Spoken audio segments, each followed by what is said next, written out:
Hi, I'm Michael, and welcome to Michael Matters. With the commencement of fall and the reemergence of all the fall accoutrements, so things like pumpkin pies and dead leaf wreaths and puffy sweaters, comes that time of year again that if you're an older American, it's time to start sorting through the mountains of ads, paperwork, booklets, agents, insurance company mailers, and Joe Namath, who are set on getting you up to date on the newest and shiniest Medicare benefits. Because come October 15th, the Medicare Annual Enrollment Period, or AEP, is when you can make changes to your Medicare plans to review your options and figure out if getting a Medicare Advantage plan, also known as an MAPD or a Medicare Part C plan, is best for you, or maybe getting something like a Medicare Supplement or a MediGap plan is better for your situation. Of course, everyone's situation is exactly the same, in the sense that everyone's situation is completely different. But getting a firmer grip on the differences between the two plan types can definitely help you make your decision. So today we are going to delve into the differences between Medicare health plans, so plans like Medicare Advantage plans, and Medicare Supplement plans, and try to decipher the benefits from one versus the other and give you some instances when each of these types of Medicare health plans may have advantages over the other. Now, this is Michael's Matters, and before we get to it, if you like this information, if you find it interesting, if you find it helpful, if you find it useful, please don't forget to like and subscribe.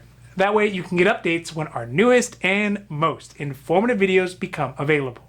Now, before we get started, if you have any questions about Medicare Advantage or Medicare Supplement or even Medicare Part D Medicare prescription drug plans, feel free to leave them in the questions below. We are going to make a lot more Medicare content during the next few months during the AEP period, so if you have any questions, we will be happy to answer them if you have any, and we're able to do so. Okay, so let's start off with the big question of why would somebody need a Medicare health plan? And the answer to this is actually pretty simple. The reason that folks tend to choose a Medicare health plan or a Medicare supplement plan is because Medicare itself, well, it doesn't cover all the healthcare costs and needs that you may use on a day-to-day basis. By this, I mean that Medicare, it's a great program, and it's been around for quite some time. But like many programs that are the same size and breadth and width and have the same longevity, it has really not been updated with the necessary attention to new benefits, to new healthcare services, and to new healthcare costs that have become available over the last few years and decades. Also, it was never really specifically designed to cover 100% of everybody's cost. It was just meant to help to cover some of the cost, but not 100%. This leaves Medicare beneficiaries with at least some skin in the game when it comes to getting medical services. Some key areas that original Medicare, which is composed of Medicare Part A and Medicare Part B only, does not cover or doesn't cover enough is things like prescription medications that are prescribed to you by a doctor and would normally be picked up from a pharmacy or at a chemist if you are one British subscriber. Medicare Part A, which is for hospital services, has the deductible and daily rates for hospitalization, which can be very expensive and have to be paid by the beneficiary. Medicare Part B, on the other hand, covers things like day-to-day care, like doctor's visits, lab work, x-rays, and outpatient procedures. In general, Medicare Part B will cover 80% of your day-to-day medical services, but that leaves you with about 20% of the cost and with really no limit to how much you can end up paying. So hypothetically, if you have a medical bill that is $10,000 that would be covered by Medicare Part B, you would still be responsible for 20% or $2,000 of it. If that number goes up, if it goes down, you still will have to pay 20% of whatever the full cost is. We can actually get into the specifics of each of the parts of Medicare, Part A and Part B, and what they cover in the future videos, but for right now, for this video, just know that things like medications and a portion of the out-of-pocket costs are not covered by OG Medicare, just Medicare Part A and Part B put together only. So this is where Medicare health plans pick up. The first of the two types of Medicare health plans that we're going to talk about in this video is a Medicare Advantage plan. They are sometimes called Medicare Part C plans or just shortened to MA or MAPD plans, depending if they include prescription drug coverage or not. But really, what is in a name? That which we call an MAPD plan? By any other name, would it be so sweet? I digress. Medicare Advantage plans are health plans run by private health insurance companies, many whom you would recognize from your work health plan or from your pension or maybe from the stock market. These same companies may offer an MAPD plan that will offer the same benefits as OG Medicare. So that's Medicare Part A and Medicare Part B, and also cover many of the other costs that are not covered under OG Medicare covered services. These MAPD plans include services like doctor's visits, hospitalization, emergency care, and whatnot, but they are also usually managed healthcare plans or HMO plans. Some can be PPOs or even some other varieties of them, but most are HMO plans. In order to be eligible for these types of private Medicare plans, you must be eligible for both Medicare Part A and enrolled in Part B. If you have both Medicare Part A and Part B, then you are able to enroll into a Medicare plan when you first turn 65, when you leave work coverage, or during the annual enrollment period, that's AEP, which starts October 15th and runs through December 7th. If you choose a plan during the AEP period, then your plan will start as of January 1st. For healthcare services, most Medicare Advantage plans will still have some cost when you use healthcare services, so things like co-pays and co-insurances, but will also usually have a limit to how much you can pay in a year or have a maximum out-of-pocket.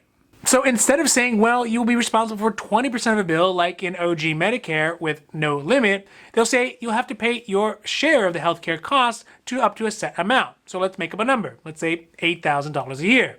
So if your cost goes over $8,000 a year with these private Medicare Advantage plans, then they will pay the rest until the year restarts.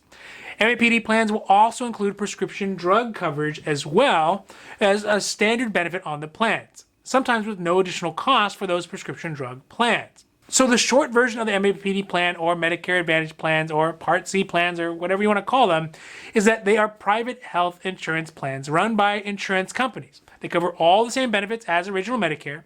They are managed care, mostly plans, HMOs, and can include prescription drug coverage. Oh, also, there are extra benefits that some plans like to offer. So things like gym memberships, transportation or over-the-counter benefits, or even benefits that put money back onto your Social Security checks. But just keep in mind, these are just there to bedazzle Medicare beneficiaries and should not be the main factor in choosing a plan if that plan doesn't cover your doctors, your specialists, and your medications. Really, some of the most important things in a plan. Now let's talk about the flip side of the Medicare health plans and talk about something called the MediGap or Medicare Supplement plan. These plans really are a very different perspective on how to help Medicare beneficiaries to cover those costs that are not fully covered by OG Medicare. Again, Medicare Supplement or MediGap plans are still run by private health insurance companies, but they work as an add-on or an additional coverage to help cover those costs or gaps that are not specifically covered by OG Medicare. Medicare supplement plans are archetypical, meaning that they have a set formula for the benefits that they can provide. By this I mean there are Medicare supplement plans called Plan A or Plan B or Plan C or all the way up to Plan N. To make things simple though, a Plan A plan has the exact same coverage benefits regardless of the company that you actually purchase it from. So a Plan A is a Plan A is a Plan A, very much apples to apples. But as you go up the alphabetical ladder, the plans start to cover more and more of your benefits in exchange for a higher and higher monthly additional cost. In order to have a Medicare supplement plan, you must have both Medicare Part A as well as be enrolled in Medicare Part B, pay those premiums, and then for the MediGap plan, there's also another additional monthly premium that goes on top of that cost. Those costs will range from plan to plan, but usually are between $150 a month all the way up to $300, if not more. When you choose one of those Medicare supplement plans, they will cover a portion of the costs that are not covered by OG Medicare. So let's take, for example, a Medicare Supplement Plan F. If you go to the hospital and you have OG Medicare, Medicare Part A will cover all of your costs up to $1,484 for those first 60 days that you spend in the hospital, which means you're responsible for $1,484. Now, if you have a Medicare Supplement Plan F, it will pay that $1,484 on your behalf, and then you end up paying $0 for that visit. Of course, there are some costs that you will have to pay. The days of having a Medicare supplement plan that you just pay a monthly premium and then the plan pays the rest ad infinitum, well, those don't really exist anymore. But even today, depending on the Medicare supplement plan you get, it will cover a lot of those costs you would otherwise have to pay under original Medicare. Furthermore, Medicare supplement plans are not managed healthcare plans, which means that you can go to pretty much any doctor who accepts Medicare, and the MediGap plan will pay their portion of the bill that is not covered by Medicare. So it can be much, much, much less restrictive on your doctor's networks than having an HMO or a Medicare Advantage plan. Lastly, MediGap or Medicare Supplement plans don't usually provide prescription drug coverage on their plans, since they are there just primarily to cover the gaps in Medicare. So what that means is that you would also need to purchase a Medicare Part D plan or a prescription drug plan to cover your medications if you are taking medications and if you want to avoid the Medicare Part D penalty if you have a MediGap plan. Again, we will do a whole nother video specifically for Medicare Part D plans because that's a whole nother issue. But for this section, just realize that MediGap plans don't include a Medicare Part D plan. You have to buy those separately if you get Medicare supplements. Okay, so let's talk about what are the general advantages and disadvantages of each of these types of Medicare health plans. Both Medicare Advantage plans and MediGap plans or Medicare Supplement plans have their own strengths and weaknesses. But the biggest distinction between the two is their cost as well as their doctor selections. For Medicare Advantage, the vast majority of these plans are HMO and a minority are PPO and other styles of managed healthcare plans. This means that if you choose a Medicare Advantage plan, you'll only be able to see primary care doctors who are in your network in your area. Furthermore, if you want to get additional medical services or go see a specialist, you have to get a referral from your primary care doctor and also get approval from the insurance company if they think that it's worth the cost of you getting those extra services. If they don't think so, then they can decline you from that service or give you a few visits instead of how many visits to the specialist that maybe you or your doctor think that you actually need to get. It saves them money. Basically, that's it. In exchange for the rigid style of healthcare management, though, you will usually not have a monthly premium. You will get a limit to how much you end up paying throughout the year, a out-of-pocket maximum. And it's also possible to get extra benefits like gym memberships, dental, vision, hearing, pet sitting, house cleaning, extra money, and other Social Security benefits like money back on your Social Security check, things like that. In essence, you are sacrificing the selection of doctors that you have access to for lower out-of-pocket costs and lower or non-existent monthly premiums and some extra benefits. I mean, some of the plans have a $0 copay for almost all of their services, depending on where you are and what services you're using. So the advantages to Part C plans or Medicare Advantage plans is that overall the cost will likely be lower on a yearly basis and you will have a few more benefits. The disadvantages, you may not get to see all the doctors you want and you will have to navigate the insurance's desire to restrict your services from pretty much anything special. On the other side of that is the Medicare Supplement plan. These plans, in short, will give you a much, much wider selection of doctors, but will be noticeably more expensive monthly and yearly. Oh, and they don't include coverage for things like medications or those extra benefits like Medicare Advantage plans do. Under a MediGap plan, you have full access to any doctor who accepts OG Medicare. So if you want to go to the Cancer Centers of America or Cedars-Sinai or the Mayo Clinic, you can, and the MediGap plan will pay their portion. In exchange, though, you'll be paying for an additional monthly premium on top of whatever you pay for Medicare Part A as well as Medicare Part B. Furthermore, under Medicare Supplement plans, you only have the initial window of when you turn 65 years old to be applying without being declined for any pre-existing conditions. So if you miss that window and you apply for Medicare Supplement plan outside of that initial window, it'll mean that they can't either increase your overall monthly rate that you are already paying or simply say that you are not going to cover at all because to represent you in the plan is too big of a risk for them. Again, this is if you miss that initial time frame when you can initially enroll at 65. So in short, Medicare Supplement plans will give you a much broader selection of doctors and usually a lower cost for your healthcare services that you use during the year. But you will have higher monthly costs as well as no drug coverage. So the easiest way to think about it, the way I describe it oftentimes, is that a Medicare Supplement plan is like going to a fast food restaurant and being able to mix and match any sort of soda and hamburger and fries that you want. You have carte blanche to mix and match all that you want. It will cost you a bit more money monthly and even yearly to have that option, but you can better guide your own healthcare services without being mandated by an insurance company or managed by an insurance company. On the other hand, a Medicare Advantage plan is really much more like getting a Happy Meal. You get your burger, you get your fries, you get your drink, all packaged together in a nice cute box, and you can't really change anything out, but you will get a little toy at the end.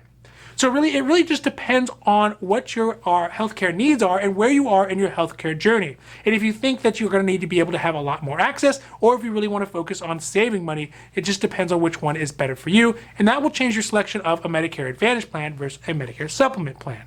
All right, so what you've all been waiting for, which is better, Medicare Advantage or Medicare Supplement?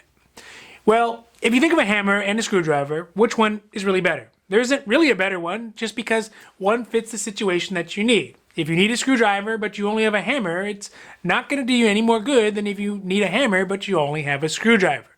So what I will give you is the types of situations that fit the types of plans. So for example, for a Medicare Advantage plan, these plans are going to work for people whose doctors, whose medications, and whose specialists are all in the same Medicare Advantage plan. Okay, it's kind of obvious, but what I mean by that is that healthcare is a three-legged stool. You need to make sure your doctor, your specialist, and your medications are all covered. Everything else is basically just a distraction. An example of this would be people who have many doctors and specialists who are in various networks around the county or even in the different parts of the country. The more doctors and specialists that you have, really the less likely it is that they will be on a single HMO network with a Medicare Advantage plan. This would mean you may have to give up some of your doctors, get new specialists who are in network, or get special exceptions for others, which is often less than ideal.